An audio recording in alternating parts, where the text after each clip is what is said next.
That movie sucked. I kind of liked it. Movie Night Crew Network. They passed the security trolls, gave the fat lady the password, Flibbertigibbet, and scrambled through the portrait hole into the common room. Hermione was sitting at a table, fast asleep, her head resting on an open arithmancy book. They went to sit down either side of her. Harry prodded her awake. What? Said Hermione, waking with a start and staring wildly around. Is it time to go? Which lesson have we got now? Divination, but it's not for another 20 minutes, said Harry. Hermione, why didn't you come to Charms?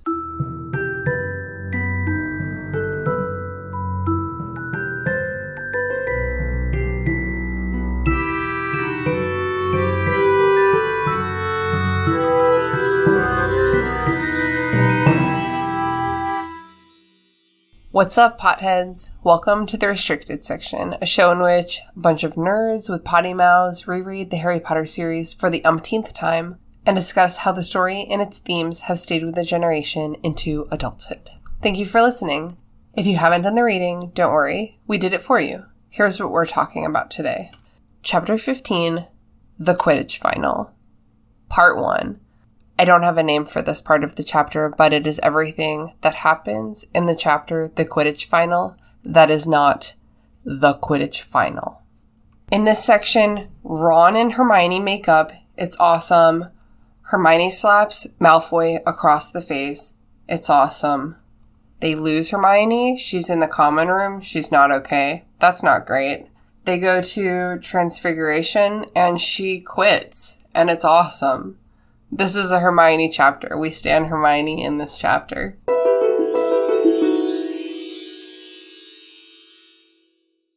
Welcome to the Restricted Section. It's me, your divination teacher, Christina, and in your future, I see a very excellent podcast episode.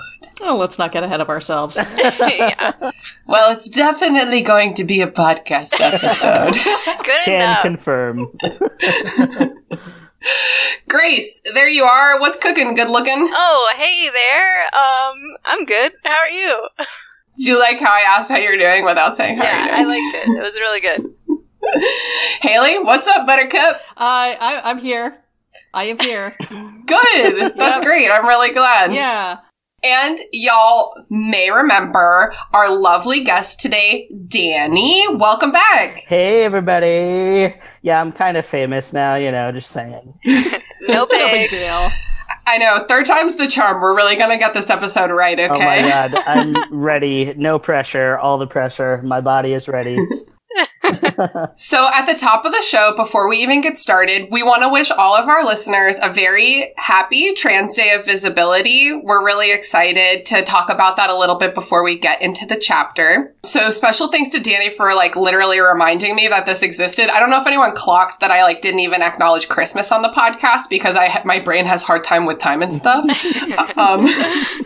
So I'm really glad that we were able to make this happen. And just in case y'all are wondering, Danny was on our bonus episode between seasons 1 and 2 called J.K. Rowling is Cancelled, which is about obvious subject matter. And also on Chamber of Secrets, season 2, episode chapter 7, Mudbloods and Murmurs. So if you are like, why do I recognize that voice? That's why. Go re-listen. To hear more of those dulcet tones. Any opportunity to use dulcet tones. We're gonna take it every time. I'm great, just listen to me. Get that on a t-shirt. Oh my god, please. Bestseller. So the irony is that on this Trans Day of Visibility, no one can see you because it's an audio format. Yeah. God damn it. That's okay. They'll just have to, you guys will have to vouch that I'm beautiful. Yeah. Can confirm. Picture him in your mind. Send us your best Danny fan art. What Oh do you my think God. Danny looks like? Jon Snow vibes. Yes. Like Italian Jon Snow vibes. Oh my yeah. god. Yeah. I love yeah. it. I just, Jon Snow who runs the mob. yes. A sword in one hand and a slice of pizza in the other. That's who I am. That's the Jon Snow we all deserved, honestly.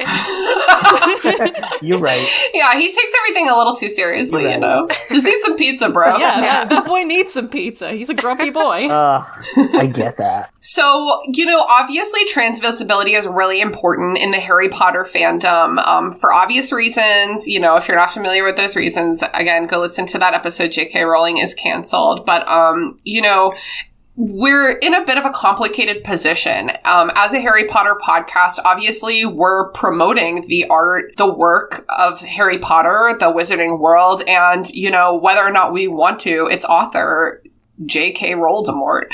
And so, we don't want to not do this podcast. We don't want to not be able to engage with these books that we have loved for so long. That's the summary of the J.K. Rowling is canceled episode. So I think that instead, what we should be doing is everything that we can to negate that. Almost like companies trying to be carbon neutral by planting trees, right? It's like, Yes. we're doing what we can. So I'm really excited to announce that we're going to be donating our April Patreon proceeds to the Harry Potter Alliance, which is a nonprofit organization that I discovered recently. I'm going to read you their little description because it's adorable. The Harry Potter Alliance turns fans into heroes. We use the power of story and popular culture to make activism accessible and sustainable. Through experimental training and real-life campaigns, we develop compassionate, skillful leaders who learn to approach our world's problems with joy, creativity, and commitment to equity. They handle a lot of different social justice issues like queer equality, gender equity, youth advocacy, racial justice, education, media reform. They take on a lot, and it's really cool. They have chapters all over.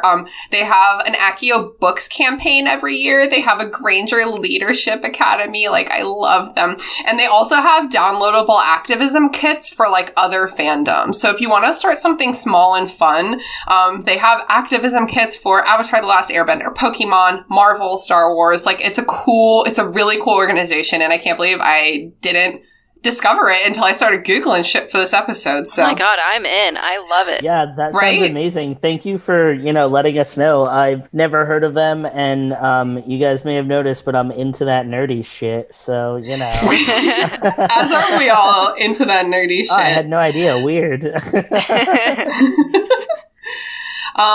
So we are just really excited to learn more about them. I'm gonna do some deep dive in and see how we might be able to connect with them.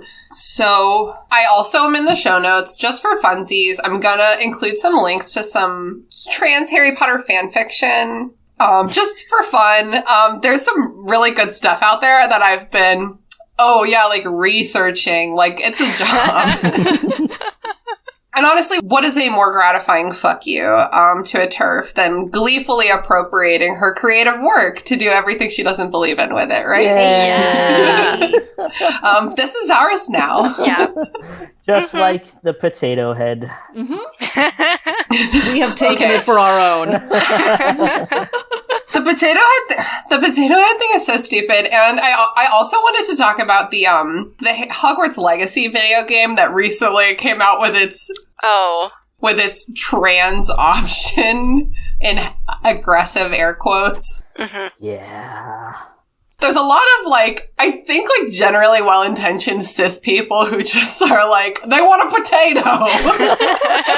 Give them the potato! I think that's a very good way to put it. There are some very great, well-intentioned cis people out there, and they try to do things, and it's like, oh, buddy, you tried, but, stop. Okay, all right, well, I guess this counts as support. Fine. Yeah. Thanks? Question mark? You can live a long time on just potatoes.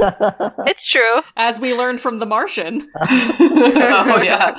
Yeah, so the Hogwarts Legacy trans option that I introduced is you can look like a girl and sound like a boy, or you can look like a boy and sound like a girl. Isn't that crazy? Wow, that language is so great. Yeah, that's inclusive, all right. Love it.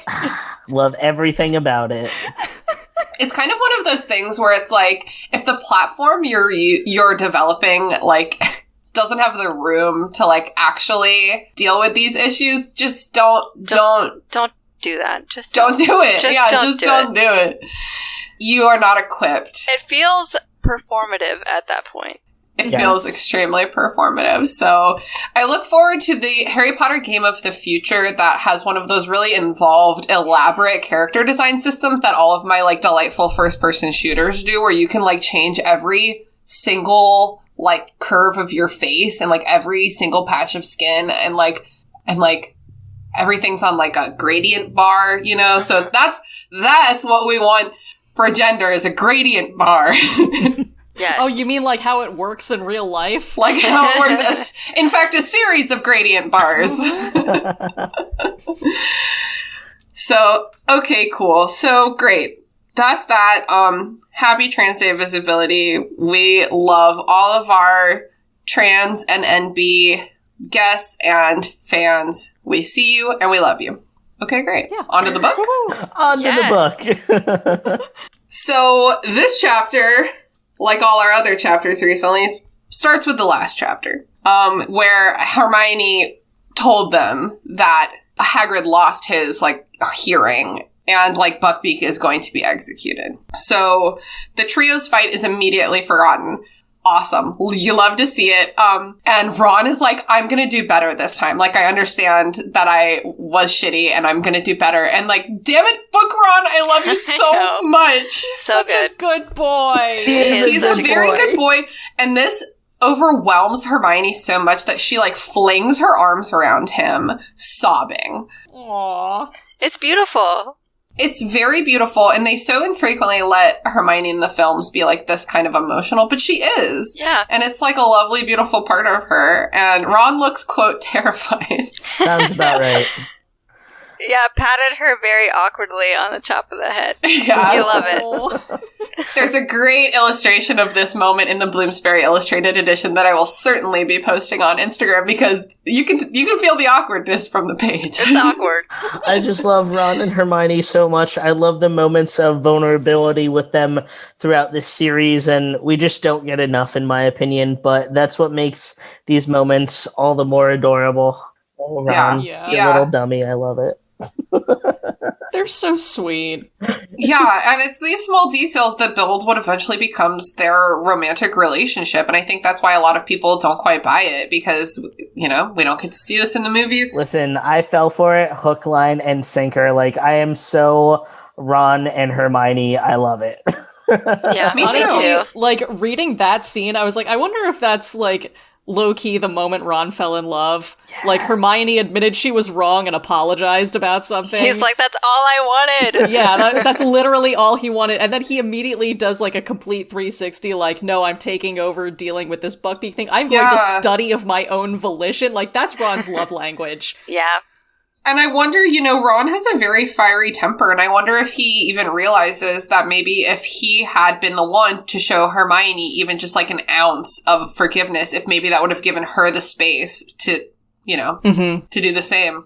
Oh. So, but this won't be the last time they fight, so got that to look forward to. I love that you described Ron as, you know, having this fiery temper because he's that little redhead, you know? It's in him. Yeah, it's true. Love it. So Hermione does finally apologize for Scabbers. She's like sobbing, and so like the script flips. You usually say flip the script. You usually don't say the script flips. That one's really hard. Whoa. Yeah, no, the English language does not like those two words together. No, that's tough. We flipped the script. And then now Ron is like, don't even worry about Scabbers. He was old and I hated him. Maybe I can get an owl now. I mean, we all knew that he might have been sad about the loss, but he also... It was the principle of the thing, okay? It was the principle of the thing. It was the principle of the thing, yeah. So they go on to Care of Magical Creatures. I don't remember if this is the same day or part of like a montage, just because I didn't indicate that in my notes. I think it's like a new day. Yeah, I think it's It's a been new like day. I think it's been like a couple of days, possibly. Okay. Yeah. So they go to Care of Magical Creatures. Hagrid is numb with shock at the news about Buckbeak. Oh yeah, because there's that bit where they're like, oh, we can't even visit him until class. Okay. Because security. Security. The trio's trying to like pump Hagrid up for the appeal. They're like, focus on this, you know, spend your energy on this, but Hagrid is pretty defeated. He says Lucius Malfoy, the hearing committee is in Lucius Malfoy's pocket. And so he probably has some evidence that, like, they weren't there to experience, you know. Mm-hmm. They still have faith in the law and the government. Weird. Bless their little hearts, yeah. That'll get fixed in due course. Oh, yeah. Yeah. Oh my Nature God. will run Just its you course wait. there.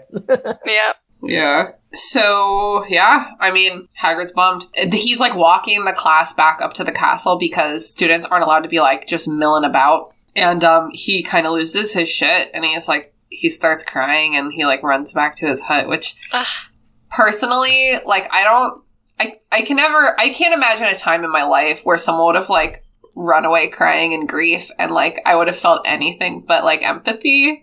Like, I don't care if you, like, hate that guy, like... He's, like, hurting so badly right now. I'm the type of person that, like, if someone is crying in front of me, I will probably start crying.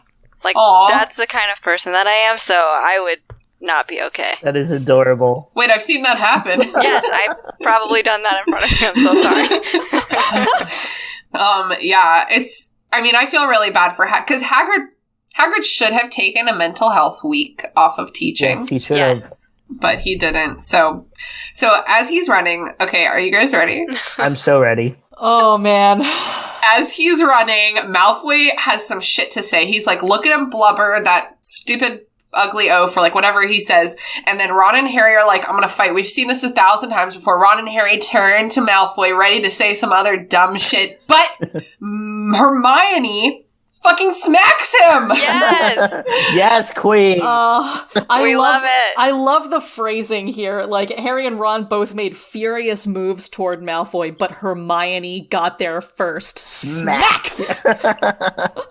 It's so good. Because I just love... It is excellent writing that the universe manifested for us. Because it's like, oh, Hermione got there first. Like, whatever could she be doing? Well, let me tell you what she was doing, dear reader. Crabbe and Goyle stood flabbergasted as Hermione raised her hand again. Yeah, she was going back for seconds. Double tap. Double tap, yeah. So, I think, Danny, you said a couple minutes ago that, like, Hermione, or maybe... Great, I don't remember who said it, sorry. That, like, Hermione's apology was, like, the moment that Ron started to fall in love with her. But, like, for me personally, I think this is that moment. I think it's, like, collectively... I think it's collectively this whole day, because, like, Hermione is having a day. We will get into it, but, like, there's some shit This is her worst day ever. You're right. But it's also kind of the best. In a way, yeah. It's the day she snaps. She I love found it. her magic today. She found it. Yes. Love it. Yeah. Oh my god. So, I love it. I respect it. There's nothing more satisfying than smacking someone who so deeply deserves it. You know, like, I haven't done it a lot in my life, but, like, for example, once I got cheated on, right? Mm-hmm. Just fair and square, I got cheated on, and I slapped the shit out of him. Yes. I slapped him so hard I gave him a black eye. Ooh, so you punched him, I would say. Is that a punch? I really don't think I did. I think I just slapped him really Open-handed hard. slap resulted in a black eye. Damn. You're just a bad bitch. Yes. I think it was a series of slaps, Oh. like throughout like a fight. Wow. Yikes. Like, for every wrong answer you give me, I'm gonna slap you. That's fair and square. I got cheated on. Like, that's fair and square. 100%. 100%. What is it that Brooke says sometimes? Everyone gets cut in a knife fight. That's accurate. That's cute. I like that. that. Sounds like a Mike-ism. Yeah. So, who here has actually slapped someone in the face? That's the question. Christina, obviously. I've punched someone. Okay. Does anyone have a story to share? I do, if you guys, so my I'm into story, it's not as well, I guess it is kind of exciting. So I was an RD for a while. That was my first job out of college, I was the resident director at a college. And my brain was like, what does RD stand for? and I was like, I hope it becomes clear. Yes, no worries. So a couple of people knocked on my door and they were like, hey, so-and-so, is really, really drunk. Like, we think you should check him out. So I go to so-and-so's room, and he's, laying in bed, not responding to me at all. And I panic because just nothing. I didn't know if this kid was alive, and I smacked him out of sheer panic. Oh, yeah. And as soon as he opened his eyes, I shit you not, the first thing he said was, "Please don't tell my mom." That's cute. I have probably slapped some drunken comrades. Yeah. That's fair. That sounds right. Yeah. Haley? Oh, yeah. You punched someone? Yeah, I punched someone in the eye at a bar mitzvah. Ooh. Why does that sound like a Fall Out Boy song? Is that not a Fall Out Boy song? They were there at that bar mitzvah. Yeah, like it was a friend of it was like my mom's friend's son. It was his bar mitzvah, and there was like, it wasn't a moon bounce, but same basic idea, and there were like two kind of I guess like foam things in the thing, and like there were giant ear cleaners, and the idea was like you stand on the things and you try to knock each other off the things with the ear cleaners, and you land on the moon bounce thing. American Ninja Warrior shit. Right. Oh, yeah. So no one was really doing this anymore. There was this 8-year-old girl at this bar mitzvah who at one point had walked up to me, apropos of nothing, looked me straight in my eyes and said, "I don't like you," and then walked away. I love little kid shit. Oh my I'm like 13, and so this little girl is sitting on this thing holding one of the giant ear cleaners, repeatedly bonking me over the head while I am in a tussle with a boy about my age. And it just turns into a whole thing. I end up on top of said boy, and I just blank, and the next thing I know, I have punched him in the eye. He is crying like a bitch, and everyone is yelling. And then I went and cried in the bathroom because I had succumbed to my baser instincts. I was in a tussle. Oh my god! It was a tussle. It was. I mean, there was nothing. We'd probably been talking some shit at each other, and then it just turned into a tussle. Was your mom there? Yeah, of course my mom was there. Did she get summoned? What did she have to say? I mean, yeah, but like I was so distressed about it that she was like, "Okay, well, I can't, like, if I do something about it, it's gonna scar you for life." So I feel like if you were my kid and I heard you hit someone, I'd be like, "Wow, Haley, let's go get ice cream. Look at you." I love that. Grace, have you punched or slapped somebody? I did punch someone in like kindergarten, so I don't know if that really counts, but It counts. Violence is violence here. yeah. On what grounds? Well, I have a twin brother. I knew it was some Will sibling shit. has You have been too many on- siblings to have never hit or slapped anybody before. Exactly. Well, we were like in the same class because it was, kindergarten, so they hadn't split us up yet, which it was a good call when they did. And so somebody was picking on him, or they'd taken something from him, and so I punched them, and I got in trouble, and so I got sent to the principal's office, and then I thought I was going to be I thought I was in like big trouble, and then my mom came and picked me up. She's like, "Good for you, girl," and I was like, Oh, yes, Mom. "Yes, we love it." I assumed you were going to say that you punched him, but no. I was protecting him. Oh, so you've never hit one of your siblings? No? Grace is so nice, y'all. No. Like, I just can't even. I mean, my brothers and I have fought, so, like, I don't even have any we specific don't. memories. Yeah, we haven't really, like full on fought like that. Probably not. No. Most of the fights I've had with my brothers, I remember, like, the special ones. Like, I remember that one time, when you're little, you just do shit, and then you're like, wow, that could have ruined his life. I remember one time my brother had a loft bed with a slide on it. That's how you got down, was the slide. That's one time, super fun. I think he was, like, sitting on the edge, though, because I remember one time that he made me mad, and I just kicked him without even looking, kicked him in the balls, kicked him down the slide. Before you even said it, I imagined you just, like, fucking donkey kicking a child down a slide. He's had probably, like, 20 concussions in his life, and only, like, 3 or 4 of them were me. You know what I mean? Yeah, that's I think fine. that shows remarkable restraint on your part. I think so too. It's a great ratio. So, do we think this was an open hand palm slap, a classic slap, not like a backhand? Oh no, this, like, Hermione's a traditionalist. She would have gone for the open hand slap. I think so too. Yeah, I agree. Yeah. Do we think that there was weight behind it? Do you think it truly hurt Malfoy, or do we think it just hurt his dignity? Well, the exact phrasing is she had slapped Malfoy across the face with all the strength she could muster. Malfoy staggered. Yes! So yeah, I'd say there was some weight behind it. Plus, like, this isn't just rage, this is, like, overworked, underslept 13-year-old girl rage, which is, I think, a special kind of wrath. Yeah, that's scary. And she's, like, shit. she's taking all of it out on a little boy who's mean to her, so, like, a little boy who's deserved this for 2.5 straight years. Yeah, so, like, I think that Malfoy is lucky to be alive.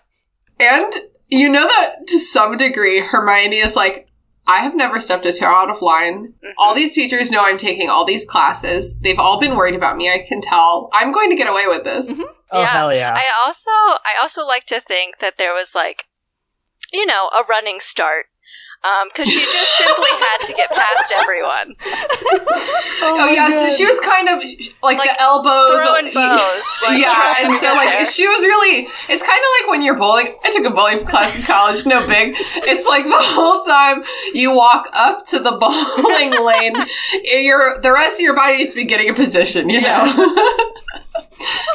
She's got like Haley was saying, she's got a lot of built up feelings, so I hope it just all exploded in that smack on Malfoy's face.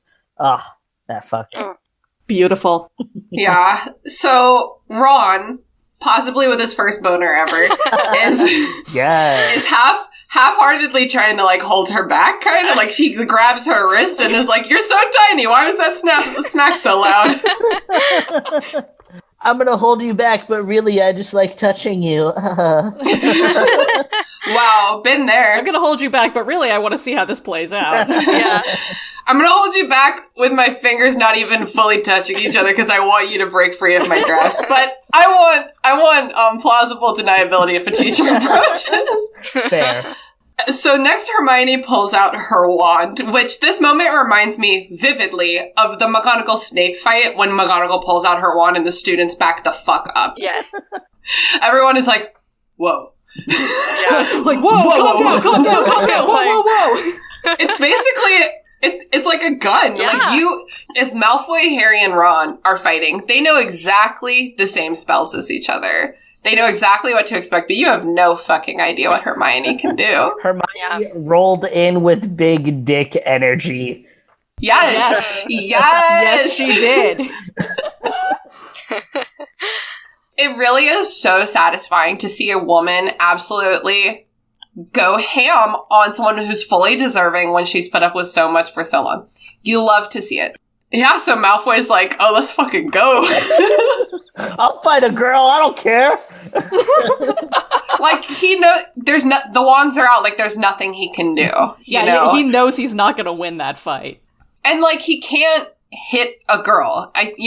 Obviously that's like a old-timey thing. You don't hit a girl. You just don't hit anyone. That's what we do. But, like, in their world, I think it's very, you don't hit a girl. And particularly Hermione, who in this conflict has never been an instigator with, like, Malfoy directly. Like, his beef is with Ron and Harry. So, yeah. So they kind of don't talk about it again. They're like, "Whoa, let's go to Charms." Yeah. Like, what do we do next? Like, is our schedule, I guess. Oh, fucking. Did that really happen, guys? Like everything just changed, but I mean, I guess we still have class, so. Here's what I imagine, because I feel like I've been in this before. Like, well, Hermione, I think, like, stomps off. As soon as whoever is like, "Let's go to Charles," I think it's like Ron or whatever. Hermione stomps off with Harry and Ron trailing behind, just making confused, dramatic eyes at each other. There's like, what? There's kind of a play-by-play of this, like, on the next page. Like, Hermione, like, Ron's just staring at her, and he's just like, "Hermione!" And, like, he sounds both stunned and impressed, it says. And Hermione completely ignores him, and she just says to Harry, like, "You'd better beat him in the Quidditch final, because I cannot fucking stand it if Slytherin wins." And then storms off, and, like... Okay, thank you. And then Ron's like, we have to go to Charms." Haley, thank you for always having the book ready, because I don't. Hermione's like, we've overcome our greatest friendship hurdle, and it's like, I am now going to seal the deal. We're friends forever. Yeah. You respect me as like a participating human adult Honestly, now. I think the fact that their fight, like, I was thinking about this while I was reading this, like, I think the fact that their fight has ended is what's giving Hermione some permission to, like, do all the shit that she does in this chapter, especially this day, because, like, she's been, like, for a while they were fighting, she was, like, holding it together because she had no option other than to hold it together, because she didn't have her friends behind her, but, like, man, the thing with friendship is that sometimes you need your friends, like, your friends backing to tell you when it is okay to just fucking snap. And so Hermione's like, oh, I have my support back, I don't have to give a fuck anymore. I feel like I have had the conversation with you, Haley, more than once, where I'm like, Probably. Is it wrong of me to lose my cool? And you're like, save it. Save your strength. Shout out to Haley for being my friend for 11 years and always listening to me, bitch. That's what friendship is, man. And Haley is a great listener. I'm an amazing listener. Everyone, send me your rants. Oh, I don't know what you just did, girl. I'll probably just respond with that deeply sucks, but like I'll mean it, and you'll know. That's rough, buddy. Just like tweet at her. Yeah. She loves Twitter. It's my favorite place in the entire world. No Follow her at downside. the Rit to Wit. If you must. Whatever. I love Twitter now that I've been on it for like 6 years and finally understand it. So, like, I have a Twitter, and I made a Twitter account with a very, low-key friends reference that not a lot of people would get, just to reserve the name for myself. I've had it for years. I've done nothing with my Twitter account. Just an obscure friends reference that, like, this is mine. One day I may use it, one day I may not. Twitter's for like when you're alone and you're just like thinking all these thoughts to yourself and you're like, that one was funny. But it's like you're alone, so then you tweet it. Okay. That's what I use it for, but I'm funny a lot, so I don't know if y'all would need so it as many much as me. I tweet like 3 times on one day per week because that's my good day, you know what I mean? Anyway, they all rush off to Charms, and when they get there, Hermione's not there. I want to figure out exactly what happens here. Okay. Because, so Hermione's not there. They do cheering Charms in Charms class, and Hermione never shows up. She doesn't show up at lunch, and they eventually find her asleep in the common room before divination class. So, like, where is it on the way to Charms? She's like, I have to go back to go to, like, whatever. If she disappears from, like, their company, I feel like that's, like, a mistake. You know what I mean? Mm-hmm. Yeah. But I feel like at this point she's so used to disappearing from their company that maybe it's like, Well, I don't know. she hasn't been in their company because they've all been fighting for a while. I guess that's true. So she hasn't had to be as careful for the last couple of months. That is a Right. great point. Yeah. And also, this is the chapter when your hero starts, like, is so tired from their fight in the movie or whatever that they start, like, staggering. They, like, can't get up, and you're like, oh, this is visibly alarming. I feel like it's like, Hermione just doesn't even know where or when she is right now. I feel like this whole chapter for Hermione is an out-of-body experience. Yes. Yeah. Yes. It's sleep deprivation. We've all been there in college or whatever. Like, a total out-of-body experience. Yep. Yeah, no, I don't know how to answer your initial question, though, because, like, it's like time travel, man, it's always so confusing. So, like, was there another class that, like, she went to and then, like, went to the common room and fell asleep? Or, like, what did happen? Right. I think she's in another class during Care of Magical Creatures. Because that's come up before, that Hagrid has to know that she's doing this because his class is one of the involved classes. Right. And divination is also one of those classes because it's at the same time as... Probably arithmancy? They've mentioned... Yeah. I think it's I'm arithmancy. reading it They've now. mentioned it before. Yeah. There is a lot of room for error there. Yeah. So maybe she thought that, like, one of her alternate Hermiones was going to, like, be the one who goes to Charms, and she was like, I'm just gonna go fucking take a nap. Yeah, it's funny. It, like, depends what order she does this in. Like, I wonder if she does 2 classes and then goes back and does 2 classes, because I feel like if she does the one class, she goes back, she does the other class at the same time, she does the 3rd class, and, like, surely by then she's like, I've done so many classes, it has to be the end of the day. I'm going to the common room. Yeah.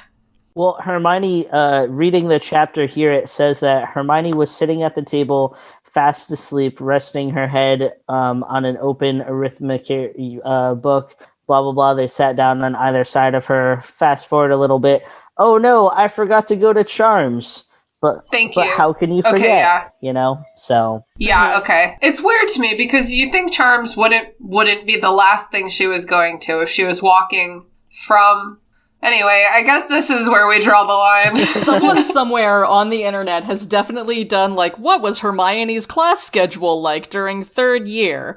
Like, and like, figured it out mathematically. Check out I the guarantee subreddit. you. Check out the subreddit. It's probably there. So, I guess the point is that Hermione definitely, like, she made an error somewhere in here because I don't think she was, like, doing her regular schedule. I think at some point she, like, really got it wrong. Mm-hmm. I guess that's not an opinion. We have evidence. Yeah. She later she sort of blames the whole Malfoy situation for, like, you know, confusing her or getting her off her game, I guess. Mm-hmm. She's just like... We see Hermione very vulnerable in this chapter. We see her losing her shit enough to, you know, strike Malfoy, want to go back in for seconds, which who wouldn't? And then we see her losing, you know, her wits and forgetting a class, which, I mean, Hermione Granger missing a class for real, you know? So it's just, I just love the vulnerability we see with Hermione in this chapter. Like, oh, she can be human too, you know? Mm-hmm. Yeah, she does literally lose it 3 times in this chapter. Yeah, it's beautiful. At Malfoy, at classes, and then at Trelawney and Divination. Like, it's just that, like, it's so... I'm sorry I keep harping on it, but, like, it's really, like, just feels so powerful to me that she is, like, really... She's like, I'm at my wit's end. Like, nobody fucking understands. And I'm gonna take care of it myself. And, like, Ron, who's been obsessed with how she's been doing this whole year, yeah. like, is finally leaving it alone, but he's still telling her, like, he says to her when she wakes up on the arithmancy book, he's like, I reckon you're cracking up. You're trying to do too much and you need to stop. Which, like, that's why Hermione needs Ron. He's the one who tells her, you're doing too much, dude. Mm-hmm. The funny thing about Harry and Ron is that I was asking myself, like, which of them is, like, a more empathetic person? And the thing is that, like, Harry I think he has the capacity to be, like, more generally empathetic, like, more readily empathetic, but he is so stupid that he, like, he just, like, doesn't know when it's appropriate, but, like, I feel like when you really need... like, some empathy, it's like Ron is there for it, you know what I mean? Yeah. I think Harry generally just, like, leaves people to their devices. Like, yeah. Like, it's been mentioned, because Ron really is obsessed with Hermione's schedule, and it's been mentioned a few times that, like, he keeps trying to engage Harry with this, and Harry's just like, I don't care. It's her business. I don't care. It's Hermione. I'm sure she's figuring it out somehow. I've got my own shit to deal with. There's a murderer after me. No, Haley, it's Quidditch. It's only Quidditch. That's all he cares about. You're right. It's mostly Quidditch. You are absolutely correct in that. Man, that bit where, I think it was in the last chapter where Hagrid was like, yo, Ron and Harry, Hermione's really struggling and, like, you're not realizing it because you're obsessed with this broomstick. And at least Harry, the narrator, was like, yeah, that's why. And it's like... There's so many other things that could be distracting you that also aren't good reasons to not be a good friend to Hermione, but, like, it really is just the fucking broomstick. Like, we're all willing to admit it. Well, they were about to make up over the broomstick, and then Ron found the bloody sheets. So, like, currently, the only reason Harry and Hermione have been fighting for the last couple of weeks has just been because he tried to be like, I think you need to apologize to Ron. I'm pretty sure your cat murdered his rat. And she was like, fine, take his side, and stormed off. He was like, okay, guess we're fighting now. But, like, he did hold the broomstick against her for way too long. Little boys and their broomsticks, man. Well, and that's another thing about Harry is, like, he's like, oh, I'm not taking sides, but he, like, kind of doesn't realize that, like, actually not taking sides, like, does take a little bit of effort, you know, because if he had been more diplomatic with Ron and, like, tried a little bit harder with Hermione, then he would have truly been like, I'm really not taking sides. Like, you guys are both valuable to me, and I'm going to try to treat you guys the same while you're going through this conflict together. Mm-hmm. He needs the help from a Hufflepuff. It's true. Don't we all? Yeah. So they're worrying about where Hermione is, but as a reminder, they were doing cheering charms in charms class. So for the whole rest of this day, they're just like grinning and giggling. Wait, but I really want to talk to you guys about cheering charms, because is that not just being completely and totally high? I think it's completely and totally high. Yeah. I was going to relate it. Okay.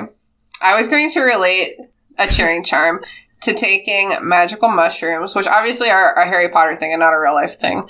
But as I've heard through the mushroom grapevine, in my personal experience, no, magical mushrooms like fill me with laughter, almost like bubbles overflowing. And it's like they come out like so easily and like cheerfully. So to me, it was more of like a mushrooms experience, like or like a mushrooms like a analogy. It does raise the question though, like, is it possible to develop like a problem with cheering charms? Because like a lot of the time, like when you have like a lot of things that cause addiction issues because of like the serotonin burst that like you wouldn't otherwise be getting. And it sounds like that's what this does, is just give you like a lasting jolt of like the good brain chemicals. Whoa. So like can you imagine serotonin like, and dopamine? Yeah, right. So like can you imagine like I guess wizards have like opium dens, but it's literally just someone just casts cheering charms on you over and over. That is dope, and I 100% want to be there. I feel like it would hurt your face after a while. Yeah, you guys ever have like a fun ass night?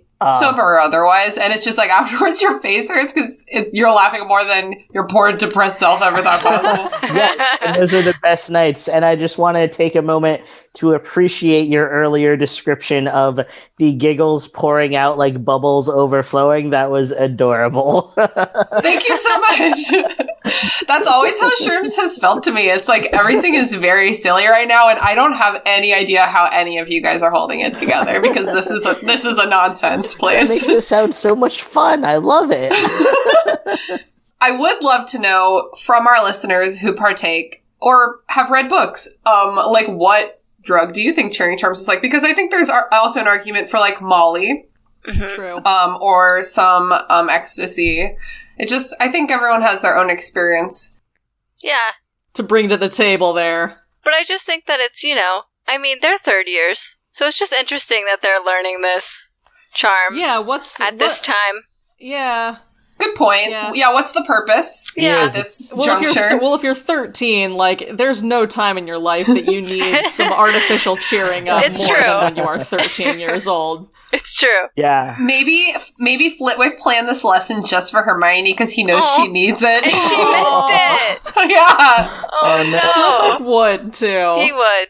I think Flitwick and Hermione probably have the sweetest relationship, honestly. Like, I literally think that Flitwick would teach this lesson just because Hermione needs it. I think Hermione did sleep through it, and I think Flitwick would be like, bless her heart, I hope she's napping. You know what I mean? Yeah.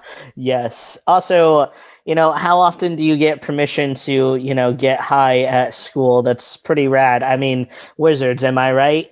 They do so many cool things. Yeah, that's true. Yeah. Truly. Yeah, so they're grinning manically as they run around the castle looking for her.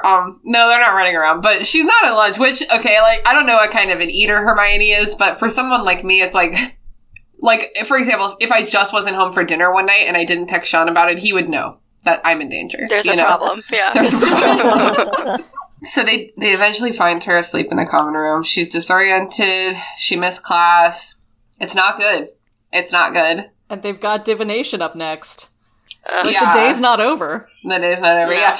This reminds me of, like, in the movies when it's like, wake up, you fell asleep while you're studying, you're gonna miss your test. That's like a trope, right, that we've seen before. Yeah. There's an episode of Gilmore Girls, that's the first thing that comes to mind. The one where the deer hits her. Do you guys know? I know exactly what you're talking about. Lorelai shows up in, like, booty shorts or something. Oh my god. Love Gilmore Just Girls. single mom shit. Yeah. Not ashamed to say I'm a man and I love Gilmore Girls. It's objectively fun to watch. It really is. It's a fun time. That show trained me as a youth to listen to banter. It's like you gotta listen so carefully. Yes. That show is 100% banter. I love it. It's so weird. Yeah. Yeah, totally. Well, okay, that's what I was gonna keep going about Gilmore Girls, but we'll do a bonus episode someday. No, that's too the sorting of that show is actually too easy. True. Okay, all right, let's not go there. So Ron does try earnestly to tell Hermione just like, now that we're not fighting, like, you are doing too many things, visibly. And she's like, don't even worry about me. After all this, she's like, don't even worry about me. Fine. I'm fine, you guys. I'm completely fine. She's just that meme of, like, dark circles down to, like, her nose line, like, me doing everything on my own without asking for help, That is Hermione right now. She's not allowed to ask for help. See, there's a lot of reasons that, like, I wouldn't be trusted with something like this. And not the least of it that I cannot keep a secret. Like, if someone was like, oh, I like your necklace, what is that? I'd be like, can you keep a secret? I use it for time travel. Yeah. You can't tell anyone, though. Don't tell anyone. But isn't it cute, So the trio goes to divination. Hermione stops on the way to apologize to Professor Flitwick. What do you think she said to Flitwick, and how do we think Flitwick reacted? I think that Hermione came in on the verge of tears. I'm so sorry, I can't believe I did this. I got my times mixed up. I'll never do it again, I swear. And Flitwick was like, I'm so sorry. Are you feeling okay? How are you? Yeah. It was just cheering charms. You can figure it out and practice on your own. Like, I'll schedule some time with you. It's fine. Yeah. I mean, all the teachers are aware of the time turner situation, right? I believe so. Definitely all of, like, her teachers, I think, have to know about at least it. the core curriculum teachers have to be in the know. Mm-hmm. Yeah. Mm-hmm. Mm-hmm. I'm trying to think of a class she's not taking right now. I know. We don't know of any classes that she isn't. Like, I feel like there have to be a few, but, like, maybe like a Newt level classes that she just can't take yet. But I think she's taking just all of the electives. Yeah, so I think the same thing. I think that Flitwick is, like, worried about her. I think that Flitwick is, like, leaves this meeting to go, like, talk to Professor McGonagall about Hermione. But, like, in the meantime, Hermione handles it herself, Yeah. Yep. I feel like McGonagall's the kind of person who might not notice Hermione struggling in this way, but Flitwick is like, Minerva, like, open your eyes, and Professor McGonagall's like, oh shit. Mm-hmm. You know what I mean? Yeah. Oh, she is cracking up. I feel like Flitwick has, like, just enough Hufflepuff vibes to be like, hey, maybe we should, like, I don't know, care about the well-being of our students. Crazy thought. I know here at Hogwarts School of Witchcraft and Wizardry paying any attention to child welfare, but Hermione's not okay. Hermione is very much not okay, and I am going to keep reminding everyone at every available opportunity. He does have, like mild Hufflepuff vibes, and I feel like he just kind of has this attitude of, like, mild curiosity at everyone and everything in his life, so it makes him really easy to get along with, because he just wants to, like, learn about you. Yep. Yeah. I've always liked Hufflepuff. I've always liked Flitwick's vibe. I do too. Me too. And I feel like we've been building a bit of a headcanon about him, like his office liquor cabinet and whatnot, over the course of, like, our readings, that makes me like him more. Yeah.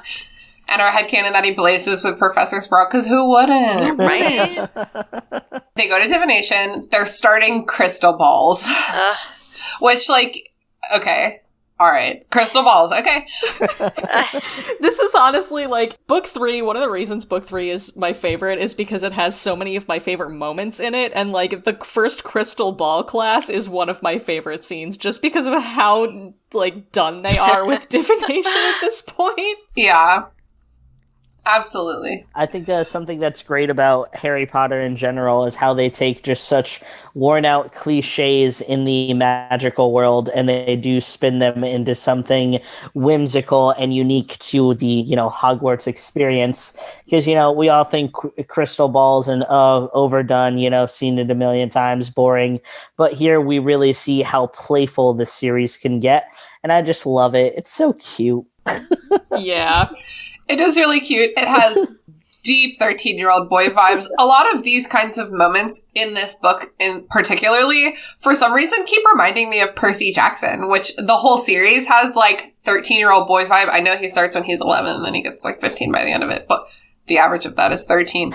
So like there is no more entertaining and relatable perspective, I think, as like a universal narrator than like a teenage boy who like kind of doesn't know what's going on.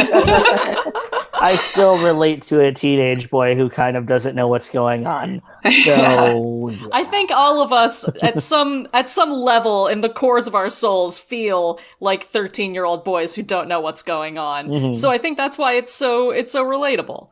What is it called? Like a stand-in for the reader? A proxy, I guess? Yeah, like a proxy. Yeah. So the reader, as they're going through this world, is like, wait, what the fuck? And it's like, Harry is also like, wait, what the fuck? And it's like, yeah, same. Yeah, well, like any piece of like fantasy media, especially, like you really want your perspective character to be like someone who has no idea what the fuck they're doing. So like I would classic Bilbo shit. Exactly. So, like, I would love to see a version of the Harry Potter series from Hermione's perspective. I think that would be really cool and interesting, but I don't think the series would have been as successful with Hermione as a perspective character, because Hermione is just like, I'm going to go read a book and figure this out for myself because, like, I've decided to be self-sufficient because I'm like that because I'm Hermione.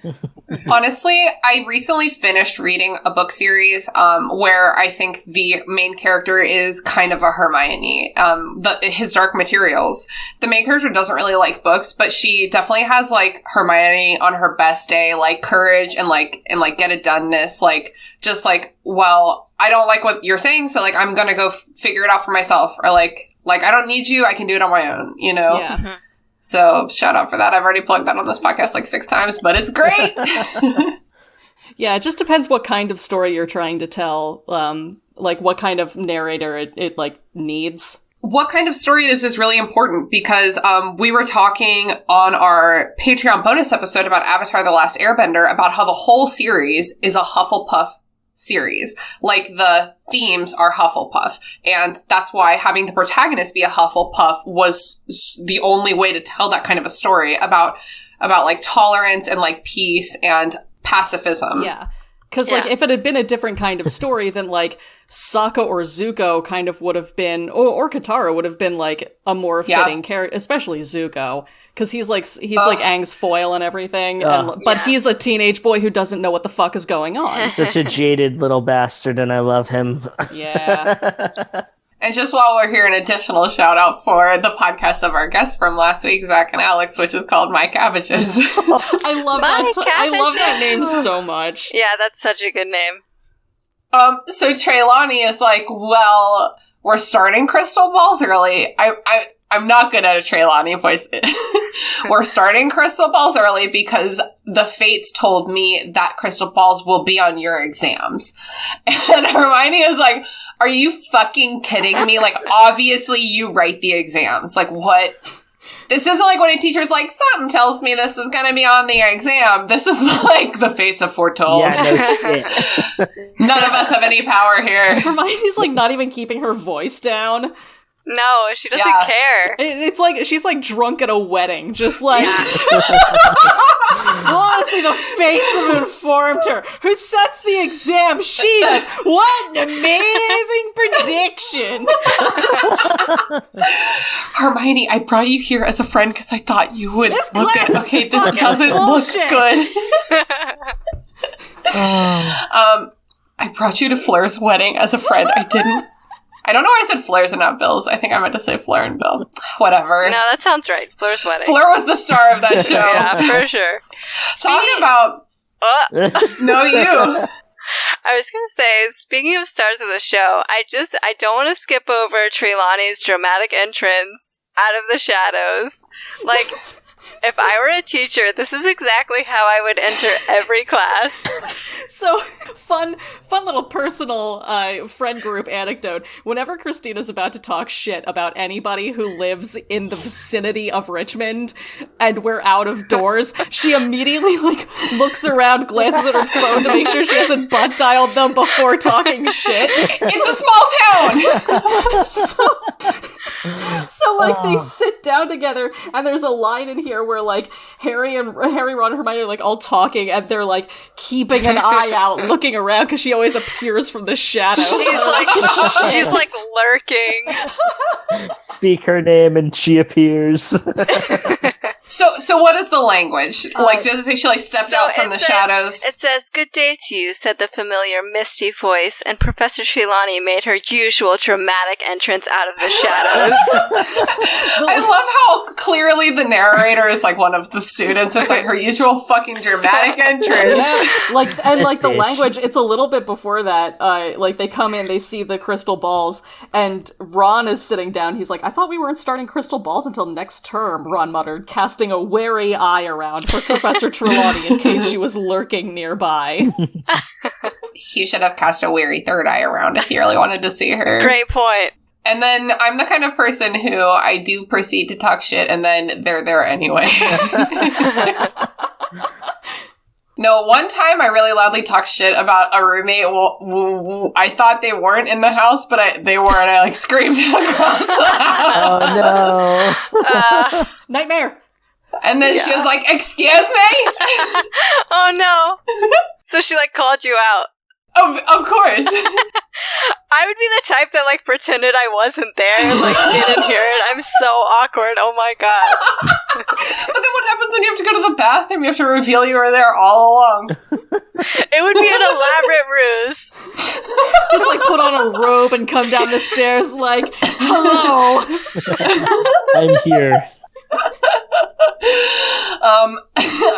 Okay, wait, I'm weeping. Okay, so then they just start staring at crystal balls.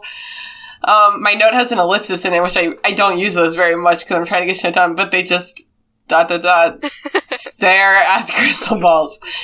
And Harry's, like, trying to keep his mind clear. Like, this is basically meditating, and, like, as someone who just doesn't have that personality type, like, I get it. Sitting in silence is my worst nightmare. I love, like, they're staring into these crystal balls, and, what is it? "And so they began. Harry at least felt extremely foolish, staring blankly at the crystal ball, trying to keep his mind empty when thoughts such as, 'This is stupid,' kept drifting across it." AKA, this class is ridiculous. Yeah. Mm-hmm. And, like, Ron can't take this seriously at all. He's been joking this entire time, which doesn't help. And they both still have cheering charms on their faces. Or is it just Ron? I don't know if, like, the cheering charms are still actively in effect, but, like, Ron is definitely having trouble with this class in particular. And, like, neither of the other two want to be there anyway, so, like, God, you remember being in middle school? Just those days when, I've always said it was my funniest. Like, I peaked in 8th grade, dude. I was so fucking funny in 8th grade. Everything was hilarious. And, like, do you remember being responsible for just, like, a class devolving into this? Chaos. Wait. Yes. But, Christina, can you imagine if you had a Twitter in middle school?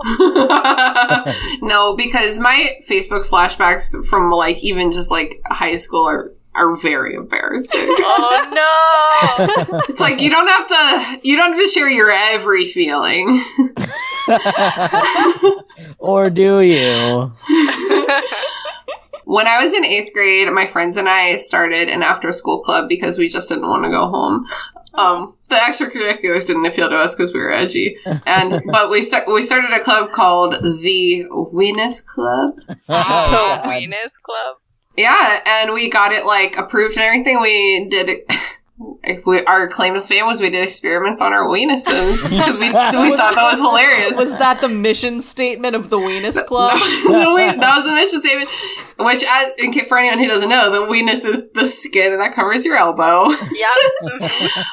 We did a lot of, like, putting different kinds of tape on our elbows and fucking around. And our English teacher, Mr. Blickendorfer, shout out to Mr. Blick. Blickendorfer. I know, it sounds like I looked him up on Facebook recently to make sure he hadn't been a fever dream. He's real. That sounds ridiculous, the way that, like, that John Mulaney bit about JJ Bittenbinder.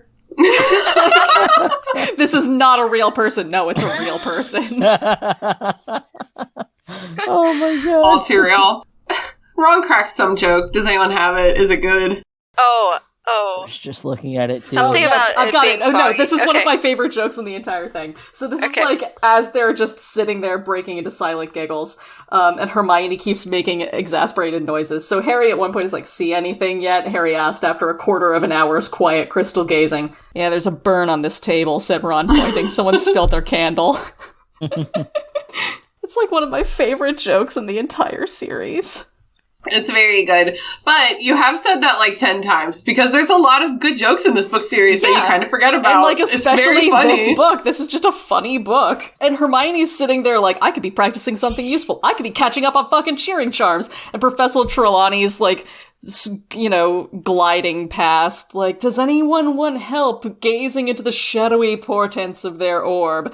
And then Ron, once again, with the fucking clutch jokes today, is like, I don't need help, Ron whispered. It's obvious what this means. There's gonna be loads of fog tonight. And Harry and Hermione just fucking lose it. Okay, yes, that's the joke I was looking for earlier. Mm-hmm. That's the inciting incident of Hermione's third breakdown of the day. Or breakdown. So they're all laughing. So Trelawney comes around to see, like, what's going on. Like, why are you laughing? And then she gazes into Harry's crystal ball, and Harry's like, $10. Here we go. She's about to predict my death. And Professor Trelawney is like, my dear, stalking toward you, growing ever closer. And then Hermione says, for goodness sake, not that ridiculous Grim again. Girl lost it. Yeah, and then Trelawney claps back by being like, I didn't think you were even psychic anyway. And she calls Hermione mundane with a capital M. Hopelessly mundane, no less. Hopelessly. Ooh. Yikes. Can we just talk about this clap back from the professor here? Couple little bit down. After that bit, Professor says, I'm sorry to say that from the moment you have arrived in this class, my dear, it's been apparent that you do not have what the noble art of divination. Yes, thank you. Words are hard. Requires. Indeed, I don't ever remember ever meeting a student whose mind was so hopelessly mundane. Like, do not play with Hermione today. She slapped a bitch earlier. See, that's the thing is, like, okay, there's a lot of arguments for, like, is Trelawney psychic? Is she not psychic? Is she, like, so psychic that she, like, doesn't see what's right in front of her? And I think that, like, at the very least, she spends so much time trying at least, to access, like, her third eye and the sight that she, like, can't read a room, you know? Yeah. And, like, I feel like anyone can tell that Hermione's a little tense right now. Yeah. But, like, not Trelawney. No, it's not the day, man. It's not the day. Just ease up. I feel like Trelawney is just high all the time, honestly.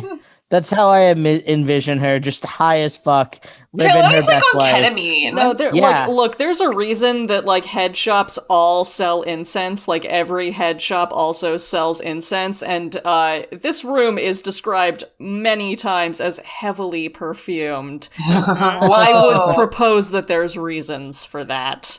I almost feel like maybe opium. Yeah. I could see that. Yeah. Like an opium den. I mean, that's kind of how it sounds, doesn't it? It's very vibey, yeah. Like, it's all just, like, floor cushions and, like, mood lighting. Oh, yeah. My goal is to have a house big enough where I can just have a vibes room with floor cushions and lighting and stuff. So, alright, okay, we're in the middle of the Hermione breakdown. Hermione starts shouting, fine! Which... been there. Yeah. And she walks out. I had 4 exclamation points. I was so upset or so enthralled by this scene that I used an even number of punctuation marks, which I would always go for a 1-3-5 situation. Never stop at an even number. No. It's a rule. So Hermione screams fine and walks out with 4 exclamation points. Do we think this was premeditated? No. I don't think so. Yeah, I think it's just pure emotion here. Hermione's had a rough fucking day. It was being told that her mind is hopelessly mundane. Yeah. That's what done did it. I think it's like our perspectives are so different that I have no reason to be in this class anymore, right? And she's like, I will simply leave. I also just feel like Hermione's reality is so skewed at this point that the fact that she's repeating herself in this scene is like she's sort of reminding herself that this is actually happening and like this is really real right now. Yeah. So yeah, no, it's fine, I give up, I'm leaving. And I think that just kind of goes back to, you know, earlier, like she's got her homies back. So like she's been like holding it together because she feels like she has to hold it together, but like Harry and Ron are gonna respect her no matter what, and she's been feeling like this class is a waste of her fucking time anyway. So yeah, fuck it, I'm out. I don't care. I'll give up. What of it? Yeah, and it's almost like, you know, when she's told she's mundane, it's like, oh, am I mundane now? You wouldn't expect this out of me, huh? You expect Hermione brings her to walk out of class? You didn't predict this? Oh, wait, I guess she kind of did. But yeah, she did. I'm glad you mentioned that, because a little bit later they, what's her face? Parvati. Parvati. It's Lavender. Lavender. Yeah. Oh, yeah, Lavender is like, oh, you predicted someone would leave. Yep. And they're like, oh, yep, that's me. I predict shit. And she has to live with them, too. Because, like, you know that she heard more about this shit later in the dorms. Professor Trelawney gave her a dewy smile after it was mentioned that you saw her leaving, didn't you? Didn't you, Professor, around Easter?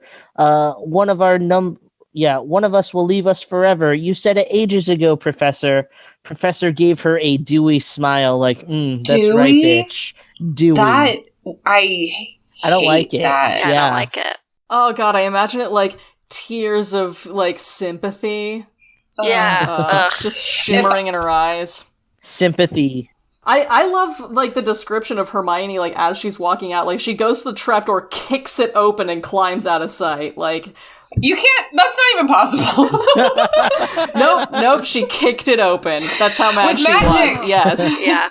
Hermione is a bad bitch now. She can do anything. Mm-hmm. Yeah. Okay, here's the next conversation question. Have y'all ever quit a job like this? Yes. So, fun story. I worked at a hotel here in Manchester very briefly. I worked on the banquet crew. So the job description was setting up, breaking down banquet areas. Okay, cool, whatever. It ended up being more of a maintenance position. Whatever, I lived with it. The hotel here has a convention center, and they had a farmers expo, back when I was working there. And so there were live animals there, and I couldn't leave until the banquet hall, that housed live animals was cleared up. So the members were responsible for, picking up their animals' waste. But of course, this one, person didn't clean up their goats, droppings. So I came across a tarp just covered in like shit, hay, piss, and urine. Well, piss and urine is the same thing. Jeez. And piss and urine. Yeah. All of it. It was awful, and so I made a mess of myself trying to clean it up, and I just threw down the broom and was like, fuck this, and left. I went home, took a very hot shower, and I did not regret it. Wow. Good for you. Good. No, you deserve that. Yeah, for fuck sure. that. Grace, Haley? I haven't, honestly. I've never quit a job quite like this, but I did have a job that was hard to extricate myself from. Okay. Danny, you were here for this. It was a little like home goods store in Manchester. It was like something I was doing, on the weekends or whatever. And the woman who ran the place was an absolute sociopath, just the craziest person I've ever met in my entire life. Can confirm. Yeah, no, she was bonkers. just like all over the place, verbally abusive. Like after the Boston Marathon bombing, she spent an entire day screaming at anyone who would listen about how racial profiling should be legal. Just insane person. What? Yeah, no. Oh. Yeah. Like sometimes she would like send me next door for like to pick her up some fries, and I would just be like waiting at the bar. This is the bitch This who is need that fries. bitch, yeah. And like there was one time it was like the dead of winter, and I was just sitting at this bar with like tears streaming silently down down my face at the prospect of having to go back in there. I had Wait, you told me the story recently. Yes. I had tried to quit. I'd started like right before winter break. I tried to quit like before I went home, and like I'd never quit a job before. I didn't really know how to do it. I didn't know how to assert myself. So I said like I don't really think this position is working for me, and she just said no. She just said no. So I ended up coming back after winter break and working like the whole next semester. And and this was junior year. So like end of junior year, I finally like, thank God I'm going home. And she's like, well, maybe you can come back and work for me next year. And I was like, haha, no, I'm going to be working on my senior project. Like I have to write a whole book. It's like a whole thing. I'm not going to have time. Mm-hmm. So senior year comes around. First, like, 2 weeks, I am on the lookout for any van that looks like hers. I'm just like, shit, because we were, like, right on the main drag at our school. And sure fucking enough, like, the worst thing about anxiety is when you're proved right, because sure fucking enough, one day, like, 2 weeks in, I get a text from this bitch like, hi, sweetie, you're back. That's how it started. And she's basically asking me to come back and help clean out the stock room, which was supposed to be my job last time. And then she made me like be a floor associate, which I did not know how to do. And she would make me follow people around and make sure they weren't stealing shit off the shelves. So I, like, called my mom, like, I'm supposed to be nice, I'm supposed to be respectful, I don't really know how to deal with this, because if I call her, she's gonna just verbally bulldoze me, and I'm not gonna be able to say no to her. And my mom was like, you can text message break up at this point. She's been disrespectful enough that you can text message break up at this point. And so I did. And then I warned all of the underclassmen not to work at that place. Wow. I think of you every time I walk past that place. I really do. It's baffling to me that it's still in business. Yeah. Oh my God. I just remember the time where when this happened, when you walked into the cafeteria and when you were like, yeah, I just tried to quit my job, but my boss said no. And we were all like, what? What do you mean your boss said no? She said no. I don't know what to tell you. She said fucking no. I didn't know how to deal with it. Then you didn't quit right. What you do is you write a letter and you hand it to them and you're like, I read this letter for you, and then you dip. Give them a moment to emotionally process it. The thing is, I was working under the table too, so it wasn't even like a hand in your notice kind of situation. Wow. Yeah. I see. Okay, it's time for my story of when I quit a job like this. I love this story. It's not very it's not No, what? It's good. Mine? Yeah. You're going to tell the Claire story, right? No, it's not Claire. It's Vans. Oh, wait. Okay, I'm so sorry. I got confused. I thought you were talking about, like, the Jerry Maguire situation where, like, you started a riot and everybody left with you. What? Okay. Wait, is that Jerry Maguire? I don't know. I've been, like, some different kinds of confused. I've never seen Jerry Maguire. At Claire's, I did make all my 15-year-old underlings quit with me when the manager lost her mind. But that's not this story. The story of when I quit a job, like Hermione quits divination in this chapter. It's not a great story. It's brief. It's straightforward. I was in college and I worked at the Vans store and I hated it because working in apparel is a nightmare because you have to fold shit and it has to be perfect. And when people came in for one pair of shoes, you were supposed to bring them 3 pairs of shoes and try to convince them to buy 3 pairs of shoes. And it's just the worst kind of consumerism. I hate it so much. I hate capitalism.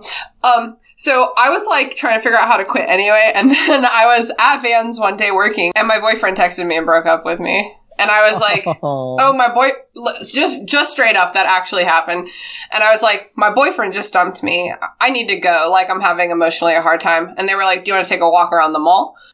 And like come back and see if you feel better? Because they didn't, And I was like, no, I need to go home. And they were like, okay, well, I hope we'll see you tomorrow. And I was just like, I don't think I'm going to come back ever. And then I walked out. Just deuces. Wow. I was like, this is my out. I just got dumped. I never have to come back. That job sucked. Yeah. I didn't have like a dramatic quitting story, but I did, when I was in high school, work at a daycare. And I've heard a lot about this daycare. It was the worst. I was in the 2-year-old room Oh, no. That is the Two-year-olds worst as like a suck. daily choice. Yeah, and just to top it all off, I ended up getting lice, and Oh no. That's the first time I heard about this preschool. yeah, I got lice, and then I never went back. So sorry. No, that's fair. You never went back? Yeah, no, I just straight up, I was like, I'm done here. So Grace, you told me this story because it was approximately 4 years ago because I'd been working at Brandy Lane for 2 months and I got lice mysteriously as an adult and it was really embarrassing to me. So I was like, I got it from Sean's nieces, but he doesn't have any. But that's what I said. And you all were very sympathetic and you told me that story. And I was like, oh, we have something in common because Grace and I also have similar hair. And it's just like not the kind of hair that like one could easily find lice in. it's true. And just to fully take this tangent like all the way to the next town, that I fell in love with Sean when I got lice as an adult because every day for like a month he had to comb through every inch of my thick ass hair. Oh, that's love. Yeah, And he did it. he did it.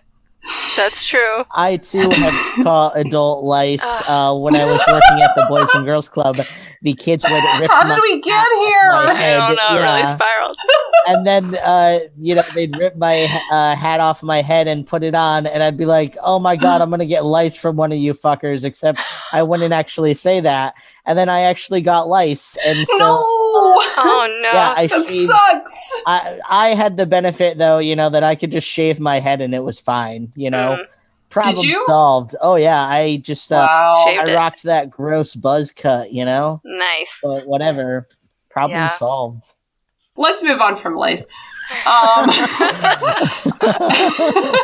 It's my fault. I'm so sorry. Why are lice the is lice always stories always my fault? Listen, I know we're moving on, but I'm so glad I'm not the only adult that's gotten lice. So Solidarity. We have Yes. 3 out of 4 professional adults in this Zoom call have gotten adult lice. So. Haley, nobody likes a bragger. God damn it. It's only a matter of time. Normalize adult lice. Okay. That's the official pod position. oh my god. Okay, guys, we're almost done. We only have one montage to get through now. It's the end of divination. Everyone's like, whoa, Hermione. And then it goes straight into Easter holidays montage. It's Easter, which it's about to be Easter here, too. True. I personally today just made plans for Easter. They were unrelated to Easter. Haley and I are going to be on Tolkien about. That's, spoilers, it's gonna be us. And we're recording on that date. So the third years have a lot of homework, especially Hermione. This is all just montaging. We're montaging right now. So Ron has taken the lead on research for Buckbeak's appeal. Good for him. That's Gryffindor shirt right there. Harry has Quidditch practice every day to prepare for the match against the Slytherins. You might have noticed that this is a part 1 episode called The Quidditch Final. That's next week. We'll get there. Can't wait for that. Yeah, right now we're just worrying about the Quidditch final. So Harry's really feeling the pressure because they need to win. Gryffindor needs to win by more than 200 points based on sports math. I keep coming back to sports math in order to get the House Cup, right? Because like Slytherin's ahead by that many points. So that puts a lot of pressure on Harry because as a reminder, the snitch is worth 150 points. Harry's a seeker. That's his job. I was happy to see this math breakdown because it's tough out here. I'm glad they're not like, do the math for yourself. I'm glad they're like, here's the results of the math. Right. Yeah, and honestly, like, thank God Wood is such a manic character because, like, he serves as the perfect device to remind us of that math so that we It's don't true. have to do it because he's constantly cornering Harry of, like, you've got to wait until we're more than 50 points up. Like, 50 or more, bro. Like, if you get the snitch before that, like, we'll win the game, but we'll lose the cup. We cannot lose the cup. You gotta wait till we're 50 points up, bro. To that point that Harry's like, I know! Yeah. What is like that micromanager that we've all dealt with and we all just like, we recognize they're nice people, but we want to slap that bitch. Grace. Just Hey. kidding. I'm totally kidding. Okay, genuine question. Just your thoughts and feelings. Does Oliver Wood maybe have bipolar disorder? I think it's within the realm of possibility.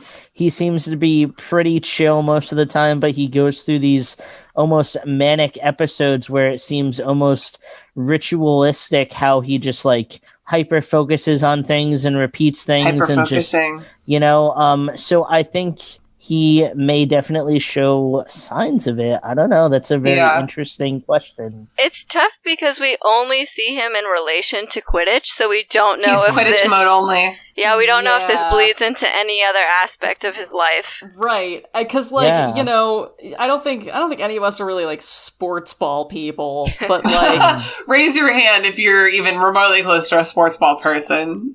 No, 0 hands. Yeah, no, like, so... Like, I don't think it's impossible, but also sports ball people are just like this. Like, I always knew that football season had started because my dad would start screaming in the basement, and I'd be like, oh, it's time. That time of the year. I'm glad that you say that because for me, my whole life, the biggest turnoff of sports ball has been the screaming. Like, people get, like, genuinely devastated from watching sports ball, and it's like very upsetting to me because there's better reasons to be devastated, you know? Yeah. And like your pain right now feels so real, but I don't know what just happened on this TV. Right. So and this is, I really cannot stress this enough, a ball game being played by adult men in tight pants. So, like, maybe calm down. It might not be super important in the grand scheme of things. Right. But it's really important, though. Wow, can't relate. Man, I do love a good, I was going to say Richmond Squirrels game. I can't wait till I can go to baseball again. But that's for the ambiance. Yeah, nobody goes to a Squirrels game because they're a huge Squirrels fan. The Squirrels games are so little of a sports ball event that Haley has been known to go to at least one. Yeah, I've been to a couple. They're fun. Ooh, 3 maybe? 2 to 3, but like, 2 to 3. Like, this is, the Richmond baseball team is the Richmond Flying Squirrels. Like, the team isn't taking it seriously. Their games are just, like, full of, like, fun halftime shows to keep you interested. They know exactly what they're about. I understand. I go to the local games here all the time. I am also not a sports ball person, but the local team here, they have a bat dog that goes out, and little golden retriever, he collects the bats after taking their base, and it's the cutest fucking thing. That is so cute. I love that. I would go for sure, just for that. Just for our bat dog? Yes, that's it. Yeah. That's all I need. When you first said bat dog, I was like, cat dog? I was picturing, like, a dog in a little bat costume. Like a little Batman I love costume. They really should do that. And then he goes around and collects bats. Yeah. Okay, just a reminder to Grace and Haley, and probably news to everyone else, that I worked for the Richmond Flying Squirrels for exactly 1 day. I vaguely remember that.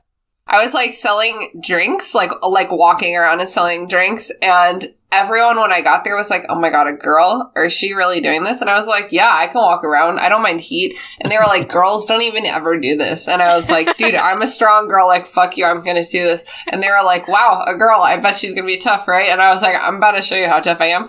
But then I had to carry around like 40 pounds of fucking drinks and beer, sodas and beer.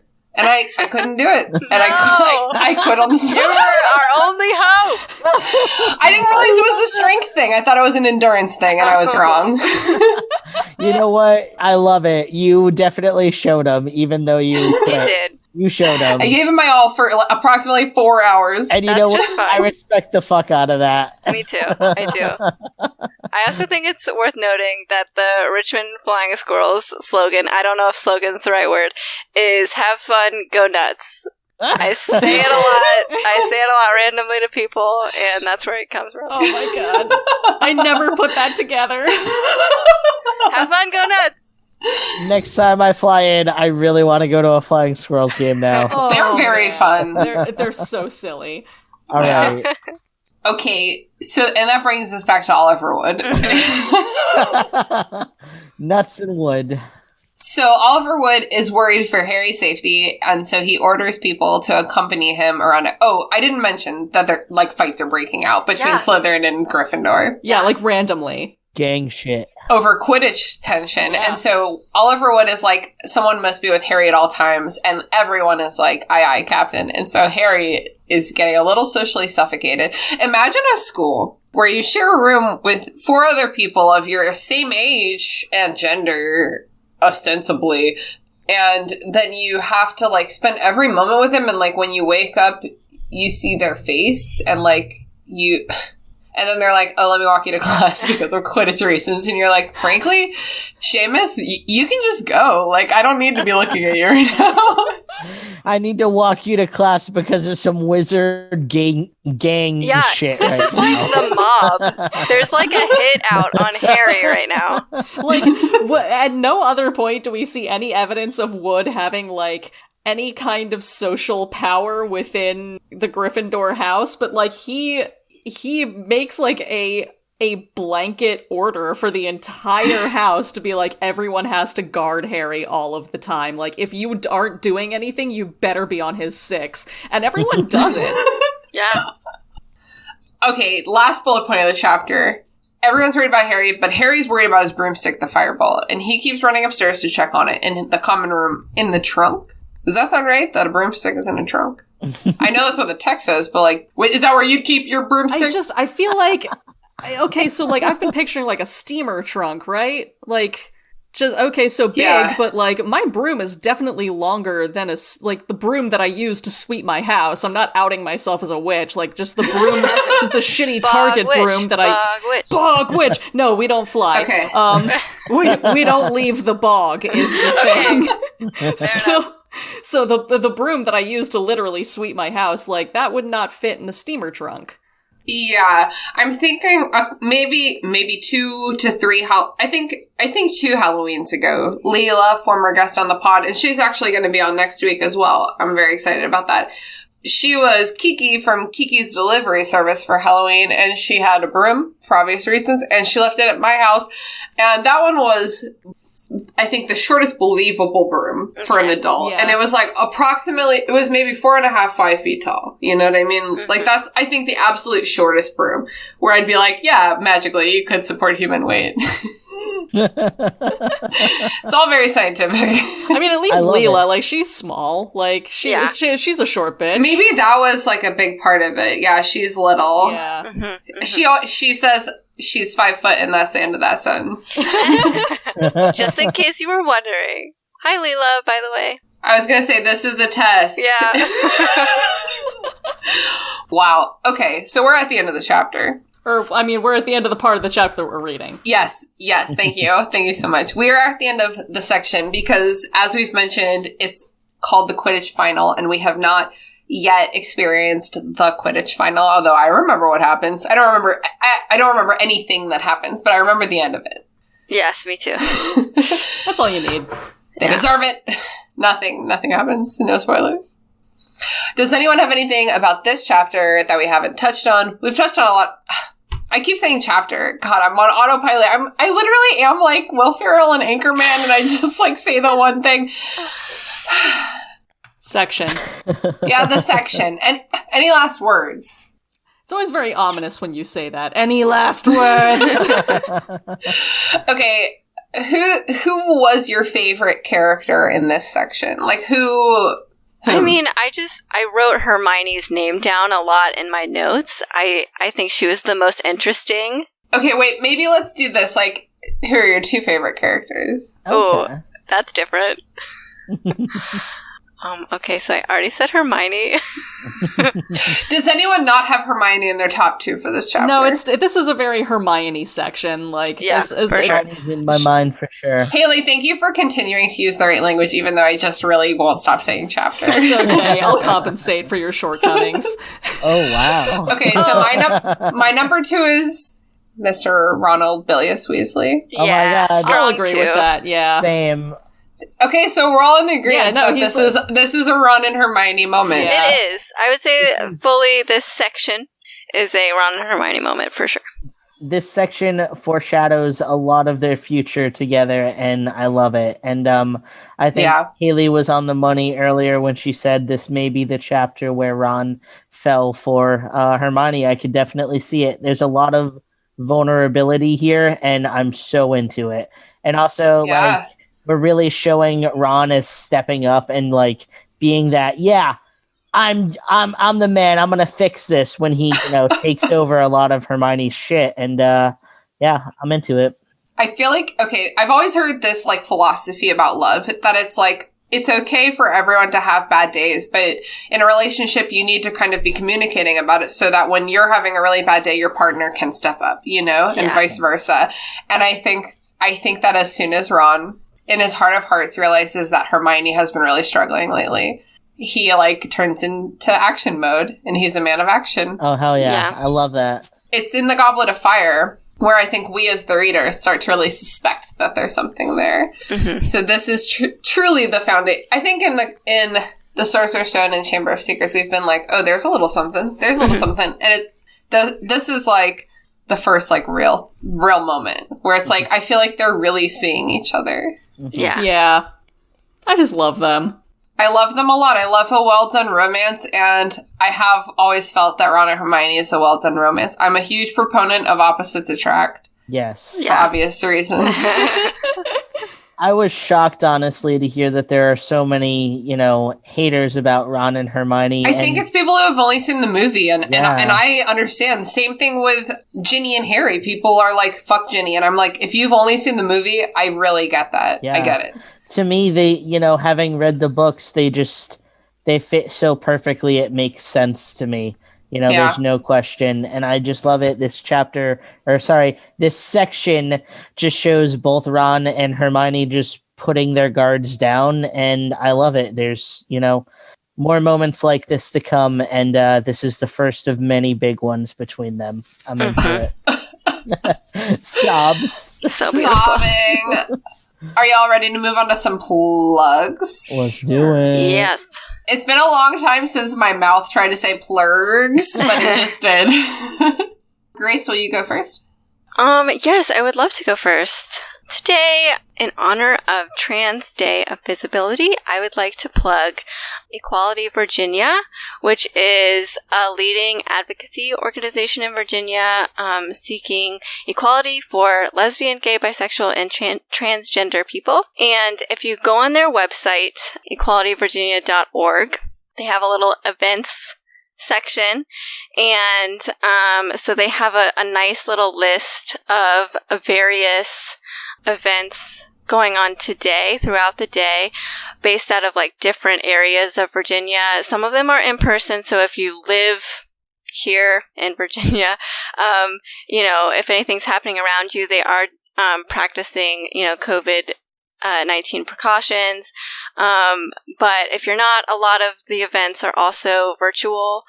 So if you're looking for some cool stuff to participate in today, I definitely recommend checking out equalityvirginia.org. Hell yeah. An excellent plug. Yeah. Haley, how about you next? Well, Grace just blew that out of the water. I'm Haley. If you must, you can find me on Twitter at @TheRitToWit. I didn't know what to plug this week, but I mentioned John Mulaney earlier, so I am going to plug Kid Gorgeous. If you're having a hard time and you just want to see a silly, gangly fella in a suit running around and doing funny voices, that is the comedy special for you. There is a reason that man is memed so much. It's true. Fair. Danny, what do you have to plug today? All right. So I don't necessarily have anything to plug. More so, I guess you can say a call to action, I would say. For us trans folks out there, having cis supporters is really important, whether those supporters are friends, family, coworkers, whatever.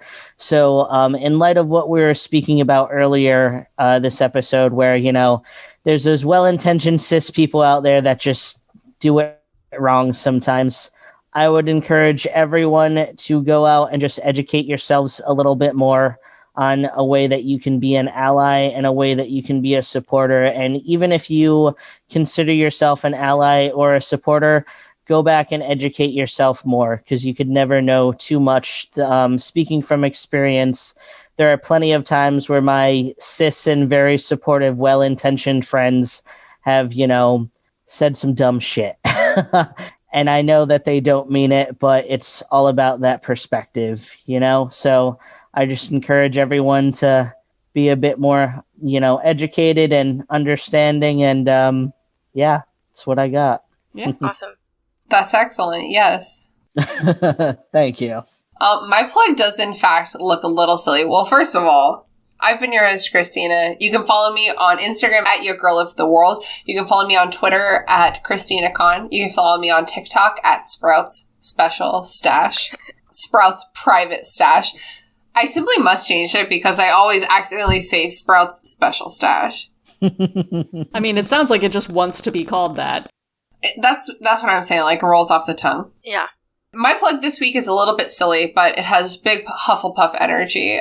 A podcast I've been listening to lately is called Completely Arbortrary. Wow. It's a tree enthusiast podcast. Oh my God. I love it already. It's a tree enthusiast podcast by two bros who you can tell from their voices that they're from the West Coast. One of them is a tree scientist and the other one isn't, but they're friends first, you know what I mean? That does sound very Hufflepuffy. And every episode they talk about a tree, any old tree, and then they rate it. Rated trees. I love it. There's been no tree under 7 golden cones of honor thus far. I just imagine them talking about trees like they're dogs. Like, yep, that's a good tree there. What a good boy. Solid. Oh, you get some good logs out of this heckin' chonker. I genuinely recommend this podcast for light history, light tree shit, light stoner discourse. It's like a good trifecta. Like, they give you a little bit of knowledge. So that's my fucking plug. That's the end of it, right? Yeah, I think that's everything. Waited, everyone. Yep. Oh, Danny, thank you so much for being our first guest ever to appear on 3 separate episodes. Yeah. I'm honored. Thank you all. I love it. I always have such a good time talking nerdy shit with y'all, and I just love it. That's why you're Reddit's favorite. It's true. I love it. Thank you, Reddit. You have no idea how flattered I am. All 3 of our Reddit fans overwhelmingly prefer you. I love the 3 of you that love me. It makes me feel good. Definitely an ego booster, so thank you. I hope that I don't disappoint you. Now I feel like the pressure's on. Well, that's that. That's the end of the episode. I don't know. Just like Hermione, just like get down with your bad self. That's my final salute. Hot girl shit. I mean, get out of the divination classroom. Have fun. Go nuts.